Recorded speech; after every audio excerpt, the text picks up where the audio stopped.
This is TMI reaching you live from Benin City, Edo State, Nigeria. Yes, and network 10. Yeah, we still have our Port Network Center and, of course, our Lagos Network Center. Right now, it's all about the call by retired generals for the creation of the state of emergency and security. Taking what is happening, you get to hear about insurgency, banditry, kidnapping. It's getting too much. You can say about bombardment, neutralizing of terrorists. Well, like, come, in pidgin English, they know they finish. So it's like, it's crazy.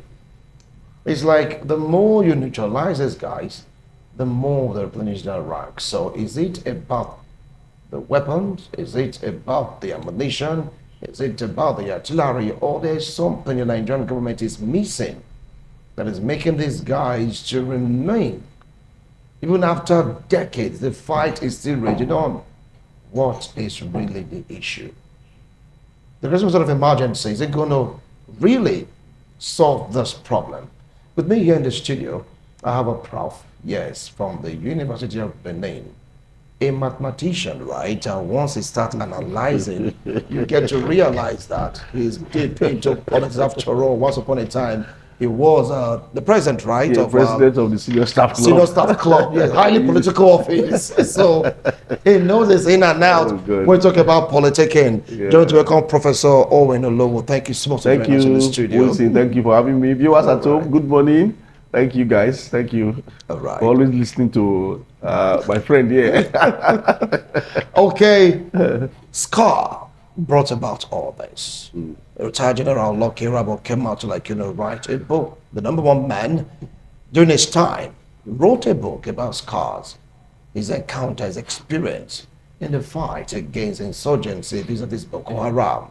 He revealed a lot in that book to the extent that former president started talking, ministers were talking, governors were talking, but after the expose by that particular book, some retired generals were saying that, look, it's high time we called a state of emergency because of this particular situation we're finding ourselves.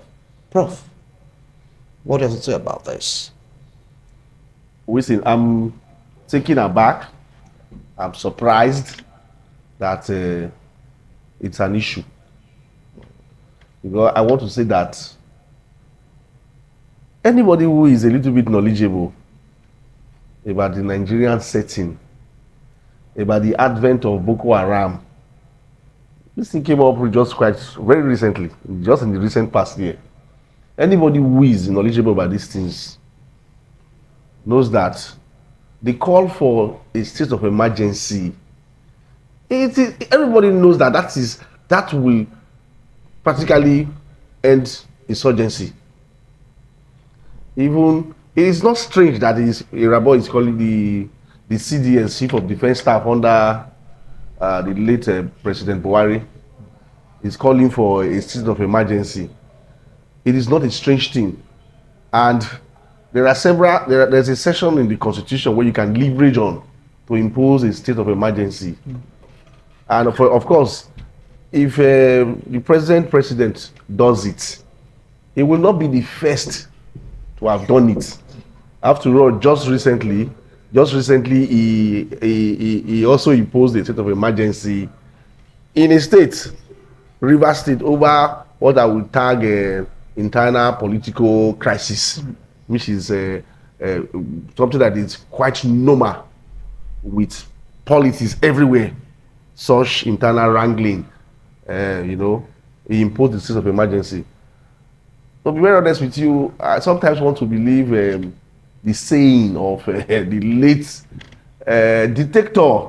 Though when he was reigning, nobody tagged him a dictator, or rather, he was like the favorite. I saw a video yesterday of how plenty persons went to Abuja, about 2 million people. 2 million march. 2 million march yes. to say that he should return as civilian president. I'm talking about the late Sani Abacha.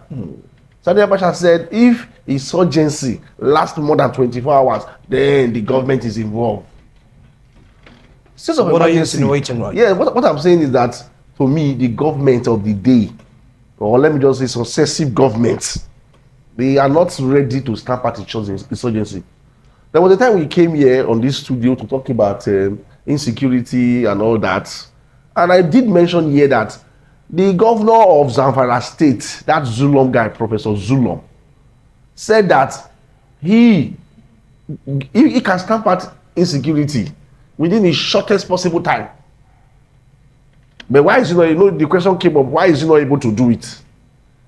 I talked about the issue of security being a matter of legislation, if you remember very well, that you cannot have a state. The states, the federated states, they are handicapped when it comes to security issues.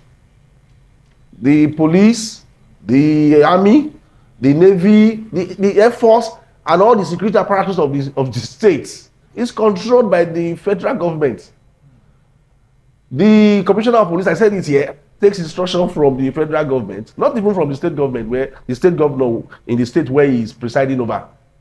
So the issue of calling for a state of emergency is something that is long overdue. And about saying it now is not really maybe I will not say it's not an intuitive thing. Like people have not thought about it.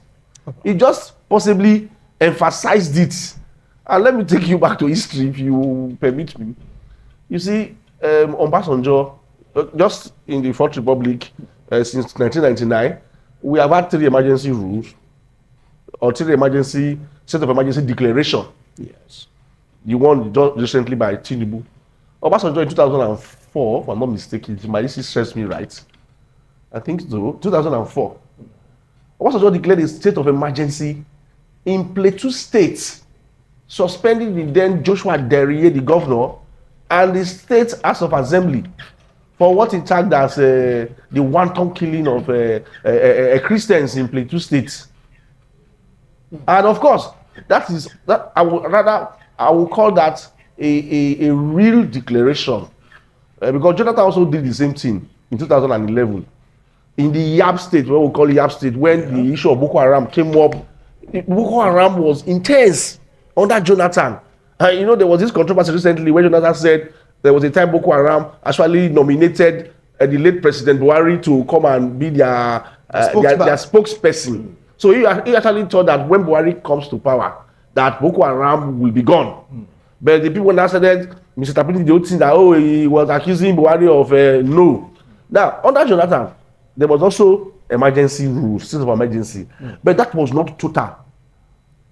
Because when you say emergency rule for security concern, like the one that was done by, of course, a former military head of state who later became President Olusegun Obasanjo, that military might and military mindset, when he declared state of emergency in Plateau State in 2004, it was total. The governor of the state, there was no politics behind it. The governor of the state was suspended. The House of Assembly was suspended. And of course, there was a military administrator.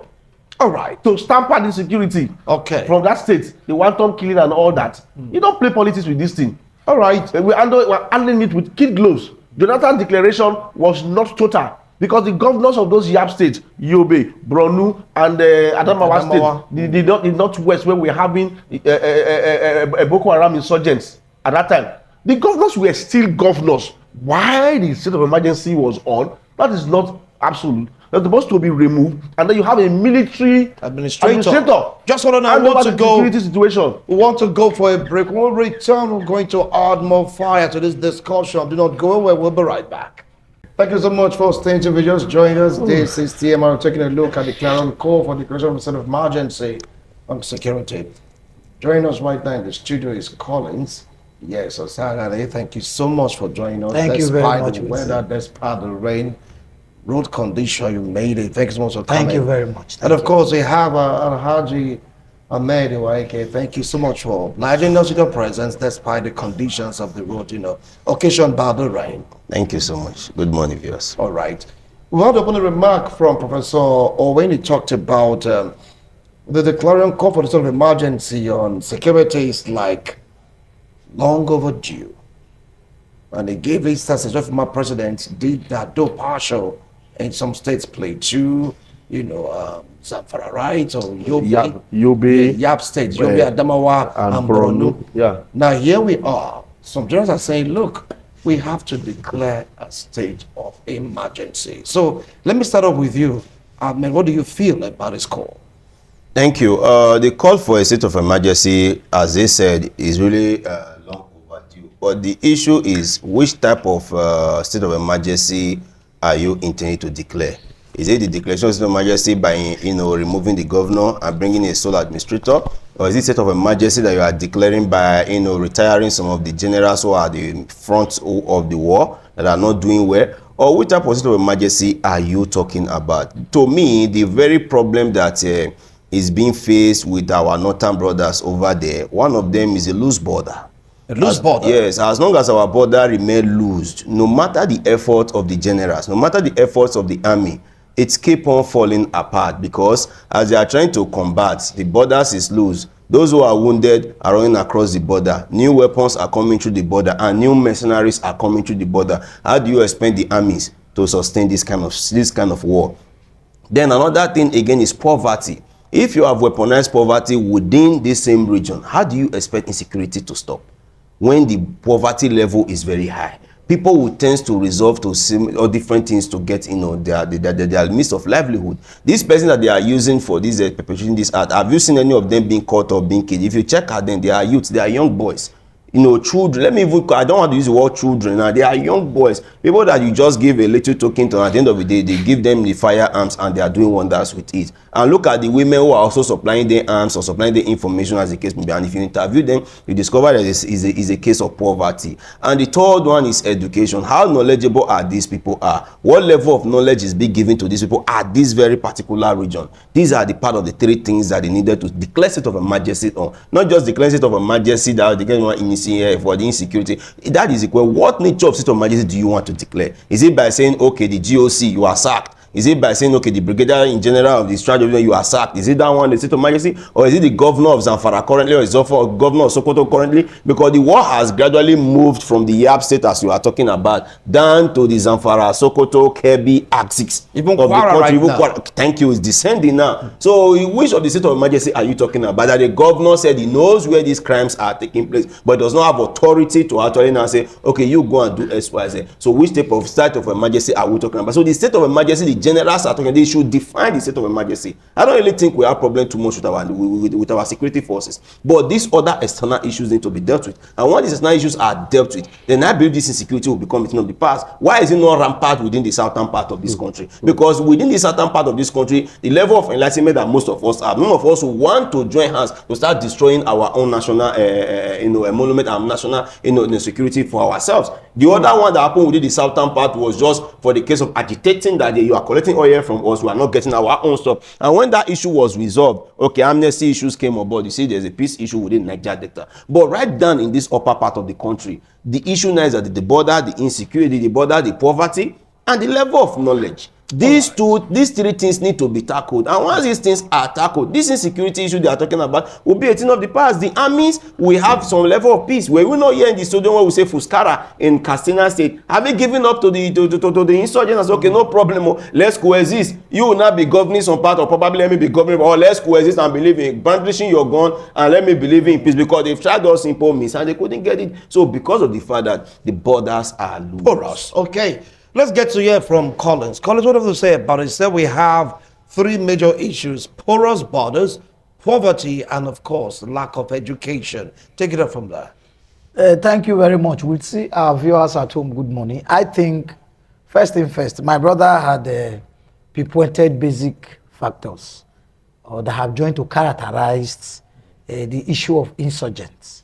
It started gradually, and with the attitude of some of the leaders from the northern part of this country, we later got to understand that they probably were one of those persons who generated the insecurity that bedeviled them, owing to the fact that desperation for power sometimes can lead to anything. But it's quite unfortunate we are where we are. The issue Nigeria had found itself, state of emergency needed to declare in almost all the sector. He talked about poverty. Yes, good and fine. When the mind and the stomach is completely hungry, sometimes desperation can make parents or even the children say, okay, let me go all out and do anything to come and subvert the poverty in my family. You know, not minding, you know, the negative side of it, which is quite unfortunate. And that is where too the education comes in. A situation where history was completely taken off from our curriculum and people do not have or know what it is to be patriotic anymore or have opportunity to learn from those who want to show patriotism and how nation can be built. So, but all of this put together, we are happy that we are starting all over. Because for me, Nigeria is starting almost all over. Because at the time, we almost had a footprint on which we were supposed to solidify was some pragmatic reform and economic policies Obasanjo tried to put on board. But unfortunately, at the ending of Obasanjo's second term, they couldn't pedestrian it because Atiku was more at the time in charge when he was now traveling. And some of those policies find their way back to the trash. But however, we felt consolidation would have helped us. But because there was no consolidation, Godfatherism also came in. He himself was now so distracting people that he brought on board, and they became disorganized. And before you knew what was happening, Yar'Adua died. After Yar'Adua died, Jonathan took over power. Jonathan completely lost everything because he was completely disorganized by those who felt he must be at their cock and bed. That insecurity magnified itself in Nigeria. Boko Haram came in. Those who wanted to use those as a yardstick to negotiate to having a better place in his government brought it all about. And this is where we are. Now, economic reform is wonderful because that is where we are going to start from. And thank God that is what we are beginning to see, the economic policies that can help have a lasting solution to our problem, not immediate. Because when we want to solve immediate, we'll still be rigmaroing. Now, when we move from there, we will not be talking about the physical security. Now, in the physical security, I think the best way we should even go now, if Nigerians and our leaders are truly patriotic, we should really be thinking about state security. Since it is becoming this unabating, there should be a state security system where each state will help themselves, function themselves, manage their resources, help to secure your border, while the central government will assist by federal police. Because if we want to continue to leave it to state police, the state police we now almost have today are the ones that are collecting money on the highway because they completely have lost it. Now where the governors cannot check them, they will tell you we are not answerable to the governor, we are answerable to center. And the same center does not have the mechanism to check how they are all operating. Because you can check most time from passengers who have either been victim of kidnapping on highways, have had to tell you that they believe security personnel on highway go to change and come back. After doing what they are doing, they go back and wear their uniform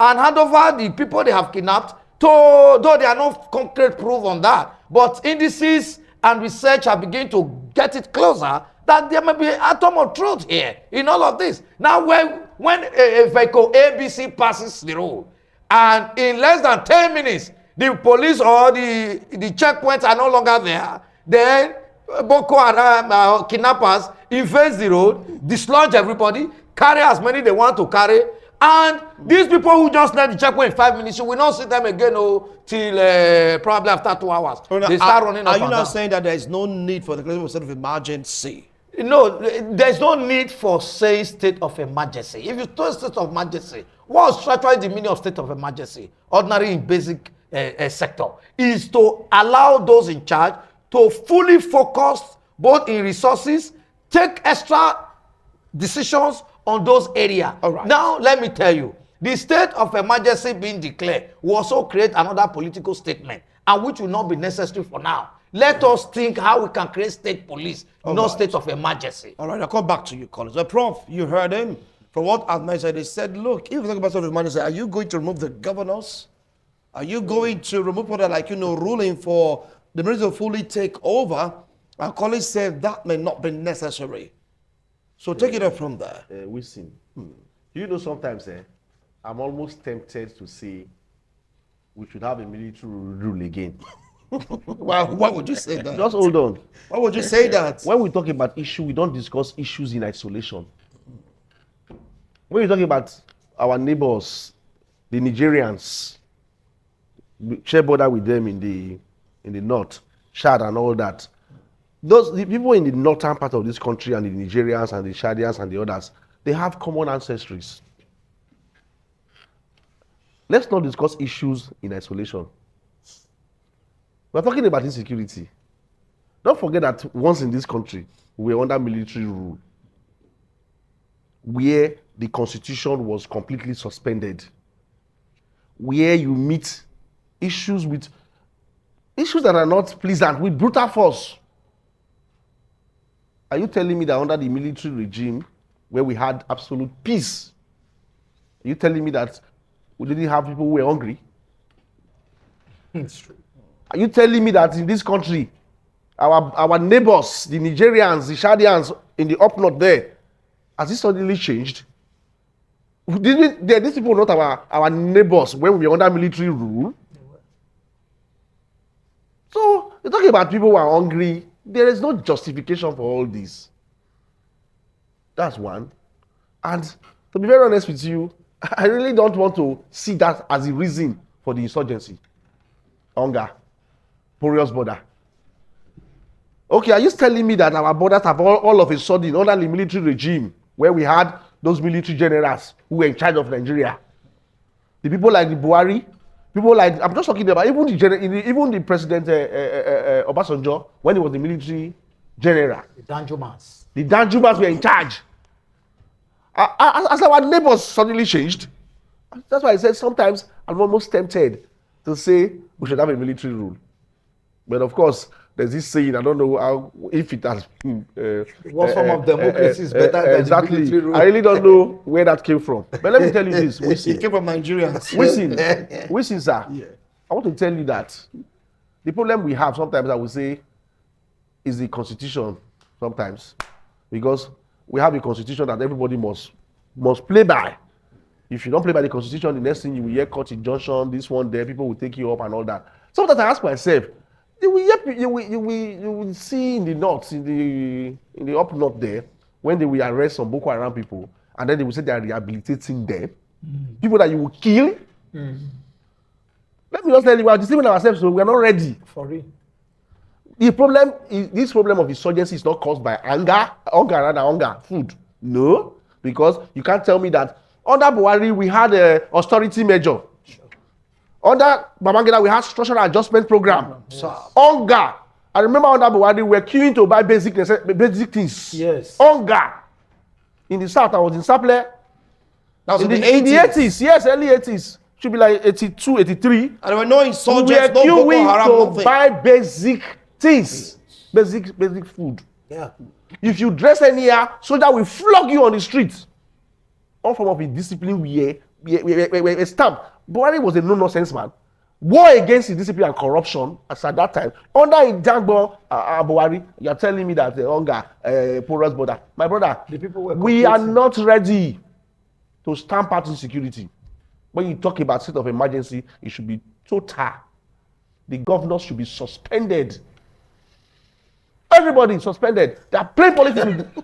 1 minute. 1 minute. Watch Please. your emotions. Watch your 1 emotions. minute. Calm down. See, Wilson and my co-panelist, Nigeria is playing politics with issues of insecurity and insurgents. We are not ready to stamp it out.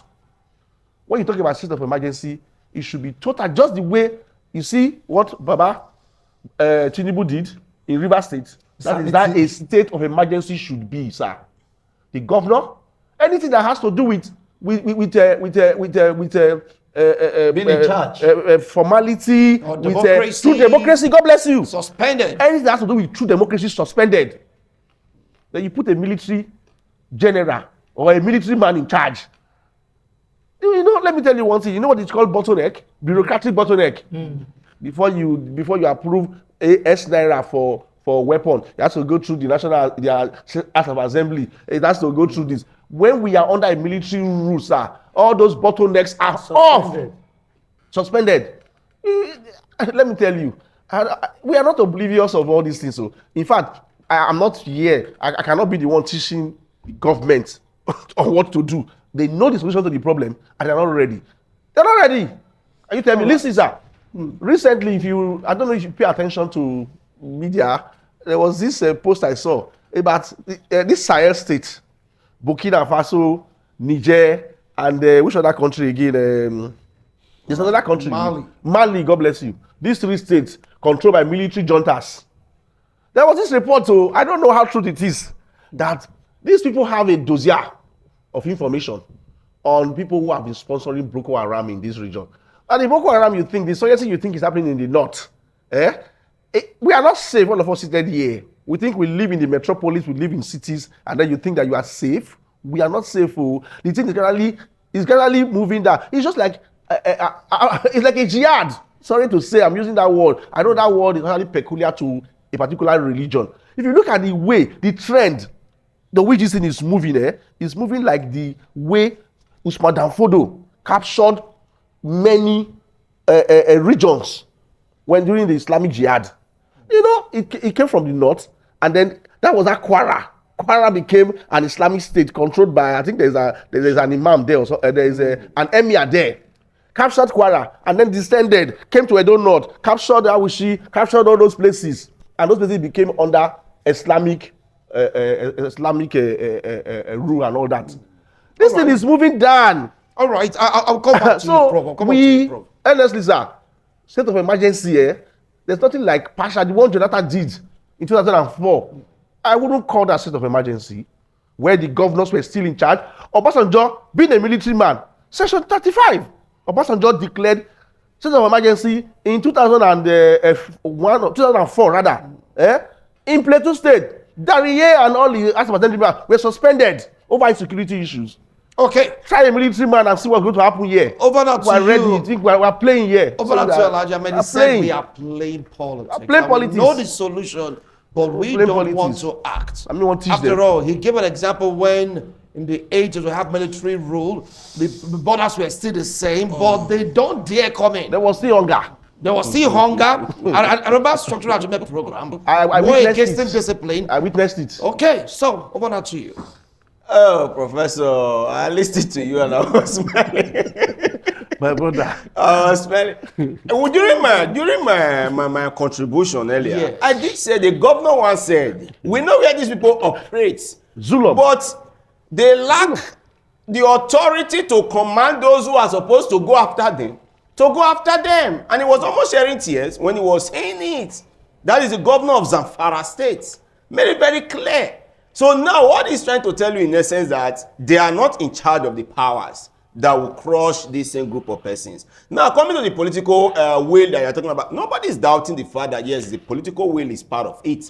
Because at the end of the day now, it's like we have like two governments. The governor is trying to do the administrative stuff within the state, but does not have control over the security apparatus. And these people causing mayhem now, the only group of people that can fight them are the security apparatus. And here you are telling the security apparatus to do X, Y, Z, and they are telling you they don't have the authority from, they can't take authority from you, they have to take authority from somebody else. Like recently on the air, and the Kano state governor is already having a fracas with the commissioner of police in the state, because more or less like we have like two powers right now. The governor cannot give orders, and the commissioner of police is not 100% executing the order. Here we have issues. They're coming to my brother that's also saying, okay, we should go in for state police. Nobody doubt that fact that yes, it's going to be a good measures in one way or the other to curb these things. But again, how well are we ready to also implement the state police that will not use it to witch hunt our fellow opponents? That's another problem again, because we are aware of some state vigilantes that were created,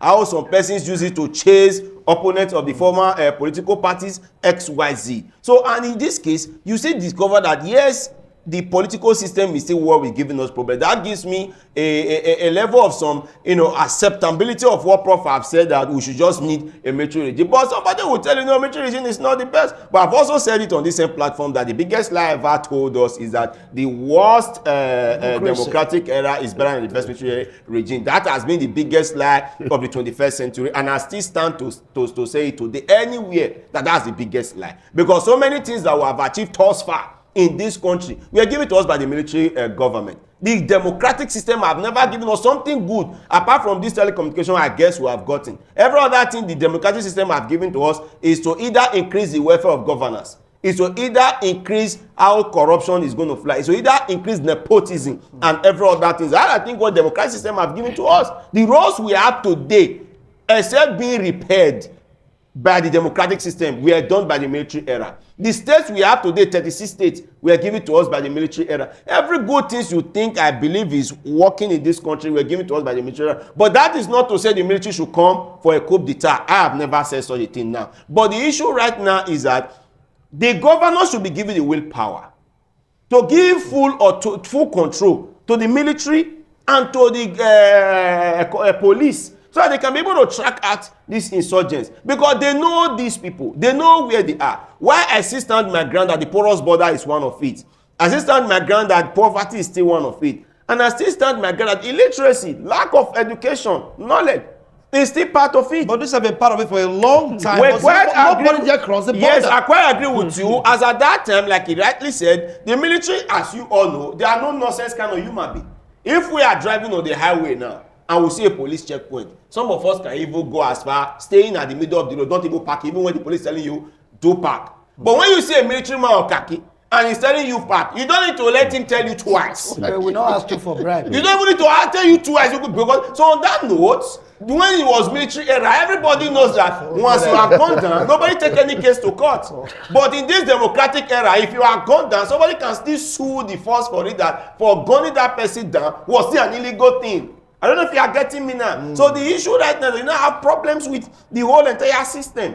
Because at the end of the day, you have done something lawful to some extent. Another court of competence you can have to tell you that, yes, though we know it was lawful, but blah, blah, blah, blah, blah, how you did it was unlawful. I don't know if you are, so I think it becomes, but during the military era, nobody cared to take anybody to any court to charge all those things. Once they know that you are a criminal, you are gone down and all those stuff. So because of that, everybody tends to maintain their lane. But then the democratic era whereby the governor, the local government, chairman, and the rest, they control some set of human beings, and the military on one hand, so it is order. When you give order, now okay, they are there, and the general or one top power say, no, don't worry, leave them, let them finish themselves. What do you expect the GOC in charge to do? So in this case now, the willpower becomes an issue. So the president should be bold enough to issue that stem warning and the stem order.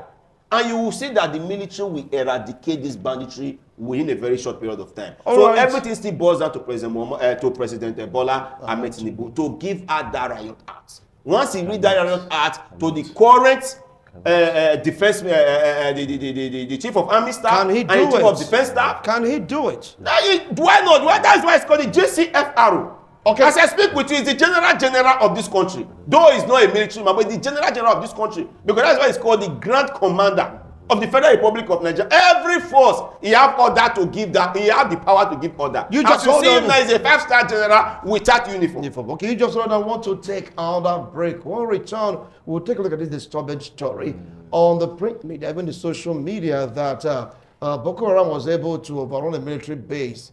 They were able to do it because, from what we heard, the military was trying to call on air support, but that support wasn't given. Hence, they were overrun in one of their little units. We'll be right back to talk about this. Don't go away. You should just be here listening to what my guests are talking about off camera, because it's really getting disturbing. Well, Collins, let me come to you. There is this report that was flying yesterday that a unit was overrun. Military base was overrun by Boko Haram, but they couldn't do it until the call for help wasn't given on time. They called for air support, according to that report, over and over again, because no approval was given. There was no air support, and they were overrun with their weapons and everything taken by the insurgent. That is on one hand. On the other hand, this rehabilitation of repentant Boko Haram members, after de-radicalizing them in court right now, some of them are even taken to be part of the military. I think this is a huge mistake on our part as a country, as a nation. First, let me talk on this last one. When those set of elements were creating discourse, slaughtering souls, dehumanizing people, it was still some of those northern governors that organized the said repentant and amnesty they organized, took some light weapons from them and handed over them to Buhari, same Northerner elder and president that time. And they even did some part before Jonathan left. Same them handed them over to them to please inculcate them that they have been rehabilitated. You rehabilitated somebody for 1 month, 2 months, and you said the person have been rehabilitated. It's those same set of people that were called to drive the helicopter for rescue that acted as if the engine did not start. I mean, they are sabotaging the system. Of course. And nothing we can do about it. The only thing we can do at the stage where we find ourselves is to allow state police where they can be counter arrangements, completely differ. At the time that there is a state police where a governor has full autonomy to manage his security apparatus in their various states, and you are incapable, you don't need to tell the people to vote you in. Because at that time, not the one that when they are contesting now, they are campaigning, they'll say for security, for housing, for education, for economy reform, they will quote everything, and at the end will be struggling with one. Now, when you are fully given that power, they know you are fully given. You will not be arguing or say the commissioner of police is your problem, he's not taking order, or the head of the military in your state or in your region are the one giving you crisis. The only way is that if, for example, in Edo, the governor is now fully in charge of security, he knows the kind of persons to recruit to manage the police force for him or the military apparatus for them. It doesn't mean that the federal police won't be there to probably help check excesses. There should also be a formula or a legislature that will help to check the excesses of these opportunity that will be given to states to manage. Because the truth is that the whole system has been characterized. If not that Asiwaju is the president of Federal Republic today, the 36 states and the Federal Capital Territory would have since be overrun. You can take it to the bank.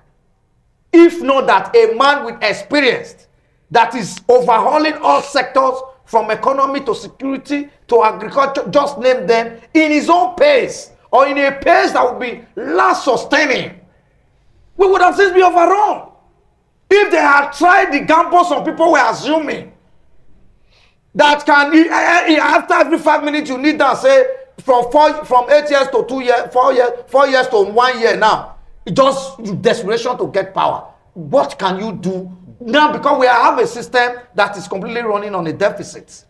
I can bet you Nigeria, both even in legislature, are running on deficit. Now since this state assembly came in, National Assembly, you can agree with me that they have passed some very interesting bills that in no distant time, you know that there are bills that will be bold enough that even some persons are already feeling worried with some of the bills that are already ongoing, even on the insecurity that they are trying to do a review on right now.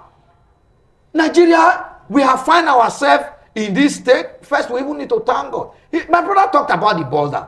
Take it away or leave it or take it away. We had a system where people just troop in, use Nigeria system to even pack Nigeria equipment to their own country.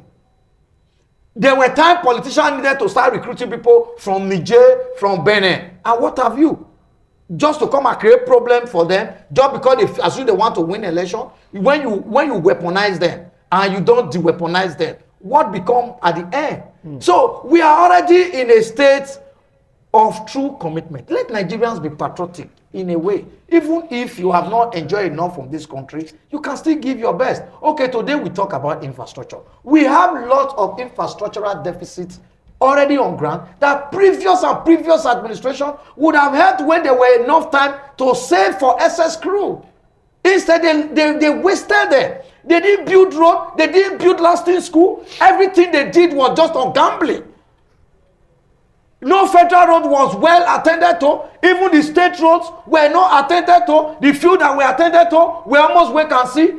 Today they spent enough budget on putting up road. In the next 1 week you come up, it's filled with potholes. Unlike what you are seeing now, even when people are groaning, you are seeing a road where government is doing road and is assuring you of 30, 40 years. How does it affect security challenges right now we're experiencing? You said what? How does it affect security situation we're experiencing? Now let me tell you, if infrastructural deficits weren't there, these resources that is now being used to build roads, like if you go to European countries or countries in America that we applaud today, that where people will go and say fine environment, go and find out most of those roads were built 60-70 years ago. They channel the fund to the military. Now calling Okay. yes, because when there is now when there is a budget and the recurrent is not much, then the capital goes on certain area that they feel they have express need on. Thank you, Then the Collins. body will be less. Thank you, Collins. Well, let me go to Prof. Prof, you are talking about experience in the 80s and the rest of that. Of course, this aspect of saying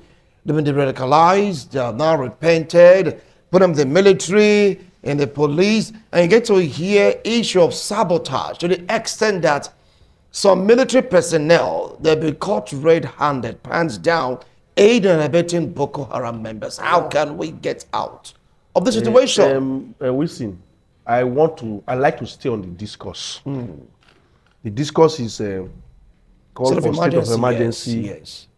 on security by our own retired Irabo. Yes. You understand? And sometimes I like history. I don't like to discuss things in isolation. You talked about a military base that was overrun by Boko Haram or whatever terrorists. What effrontery? What effrontery? The issue of that's not the first time it's happening, but I just wonder the effrontery. Are you saying that a state like Nigeria, terrorists, bandits, Boko Haram, call them whatever they want to call them, they now have more firepower than a state can afford? That is absurd. It's an absurdity. It's a misnomer. But it's not even true. It's a misnomer. Are you listening to me? That the only way they could have been able to overrun a military base is because they have more firepower and more manpower, as the case may be. Sabotage. It's an effrontery. It's a misnomer. Now, the issue of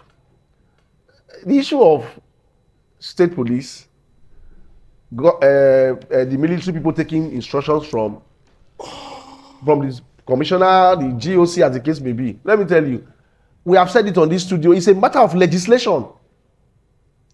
The current constitution we have does not give room for that. Except there's going to be a constitutional review. We cannot have the GOC, as the case may be, or the commissioner of police taking instruction from the state governors. It's a matter of legislation. The constitution does not make provision for that. The issues of security, I want to believe, is on the exclusive list of the constitution, where only the federal government can legislate on. So before you cannot say state government should have state police or commissioner of police, like you have I think in America you have state police, where you have the federal police and all that. I wonder, this constitution that we are currently working on, the 1999 constitution was already put together by Abdul Salam. Already put together, packaged by a military junta. A military government gave us this constitution we are using. And you can imagine 26 years down the line, we've not been able to sum up enough courage. We have had several amendments. There should be a total review of that constitution. So back to the state of emergency. Now, are you not going for the fact that the state of emergency military take over totally? No, what I'm saying is this. Yes. I have asked myself certain questions. I talked about history just now.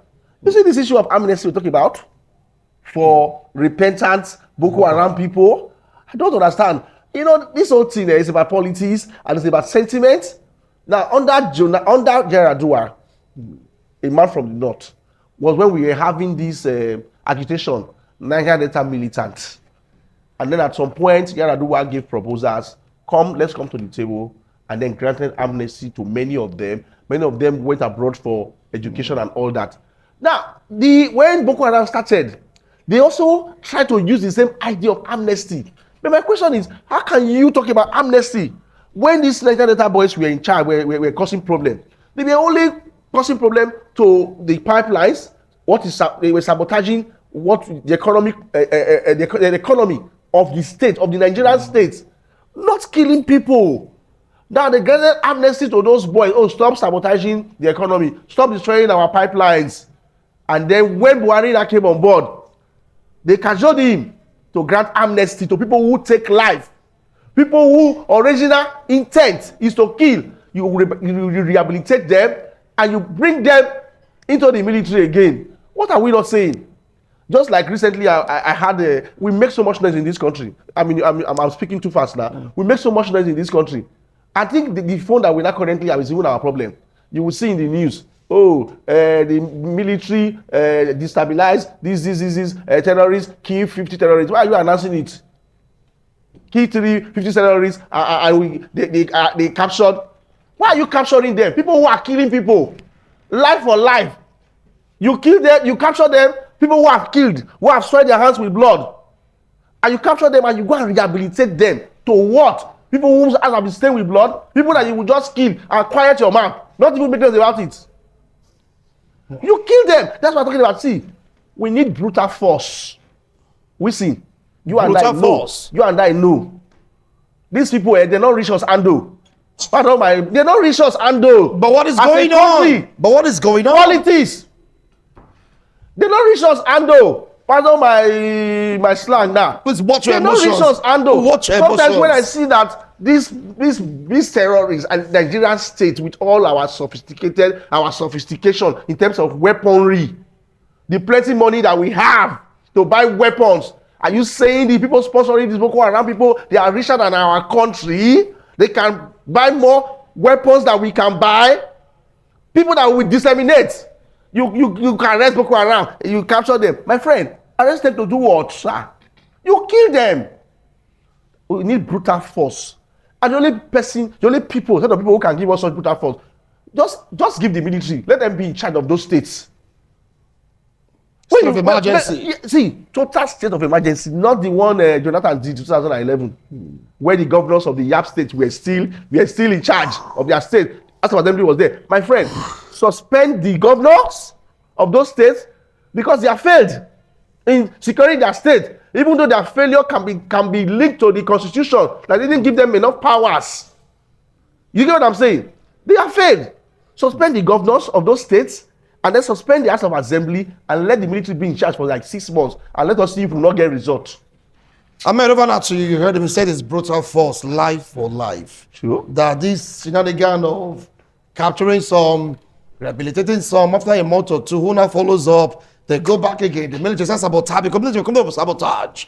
You give an information before you get to that place, you see all that thing, that's what they're complaining about. That these guys, they are in the military. I'm saying that it's linked to this rehabilitation of a thing, bring to the military. Now we don't know what we are doing anymore. Like you rightly said, the true Nigerian military, in pidgin English, there are no rituals. But now, in pidgin English, blessed they don't pass us. What is going on? I will concur with Prof that yes, actually, there is no way insurgent group or a small terrorist group ravaging the northern part of this country will be bigger than the Nigerian army. Nigerian army will take pride with them that, in fact, in West Africa, they should be one of the best. Absolutely. And so they are not sufficient. But the issue now still remains on what they call obey the last command. So, and in the forces, it's always obeying the command. What if the command did not come? What do you expect them to do? And any attempt for you to go against the command, they label it as a mutiny. And you know some of our soldiers have been charged for mutiny. Yeah. It wasn't their own making to do mutiny. It has gotten there that they couldn't take it anymore. So they have to involve in that. So you don't understand that you have to be with taking a permission from Oga say. Like the one you just reported that is flying on social media, that the military was calling for aid, and aid never came. So what do you expect them to do? I have a military officer close to my father's house who served in Boronu, but when he came home for leave, he never went back again. He absconded. Because he was so very happy that he was able to come back with his head. Come back home. Because how can you be saying we are going to go and attack XYZ? On your way going, you are ambushed. How did they get the information that you were coming? Are you getting what I'm saying now? So the issue now still lies on the top. That very top we are looking at. Who is giving this order? Who is dishing out these orders? And all these things are what still matters a lot. Who is giving her this order? That is why I still reinstate. That's why I still state again that President Bola Ahmed Tinubu have every right to take action on this matter. Thank you so Because much. once he does that, the orders are given, then these people are eliminated. Thank you so much.